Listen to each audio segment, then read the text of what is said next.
Hi అండి అందరికీ. ముందుగా బియ్యాన్ని కడిగేసి ఎండపోసాను. సాయం మినపగుళ్ళు కూడా ఎండబెట్టేస్తున్నాను. ఈ చెక్క మంచిగా ఎండిపోయిన తర్వాత సాయం మినపగుళ్ళు వేపుతున్నాను. బాగా వేపేసుకోవాలి. పచ్చిశనగపప్పు కూడా వేపేసుకోవాలి. బియ్యము, సాయం మినపగుళ్ళు, పచ్చిశనగపప్పు పట్టించేసాను, పిండి పట్టించేసాను మెత్తగాను. ఈ పిండి ఒక్కటి రెడీ చేసుకుంటే ఇప్పుడు కావాలంటే అప్పుడు మనం చక్రాలు వండేసుకోవచ్చు. కేజీలు ఈజీగా వండేసుకోవచ్చు.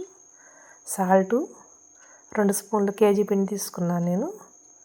సాల్ట్ 2 స్పూన్లు, వాము 2 స్పూన్లు.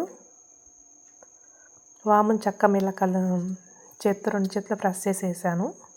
మొత్తం కలిపేసాను.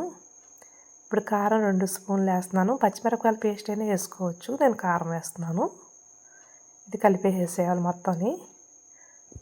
చిన్న కప్పుడు ఆయిల్ని బాగా హీట్ చేసి పోసేస్తున్నాను. నెయ్యి వేసుకోవచ్చు, వెన్న వేసుకోవచ్చు. నేనైతే నూనెని హీట్ చేసి పోస్తున్నాను. ఈ మొత్తం కలిపేసేయాలి.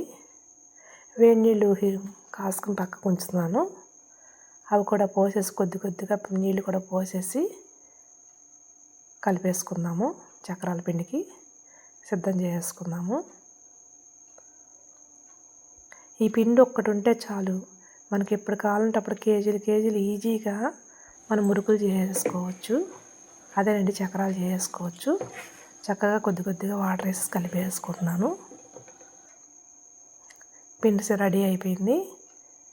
చక్కగా ఇప్పుడు నూనె హీట్ చేసుకుని చక్రాలు వేసేస్తున్నాను. మేము చక్రాలు, జంతికలు అంటాము, మీ సైడ్ ఏమంటారు? మంచిగా వేపేసుకోవాలి. ఇవి ఆయిల్ అసలు లాగవు. చక్కగా అన్నీ కూడా వేపేసుకున్నాను.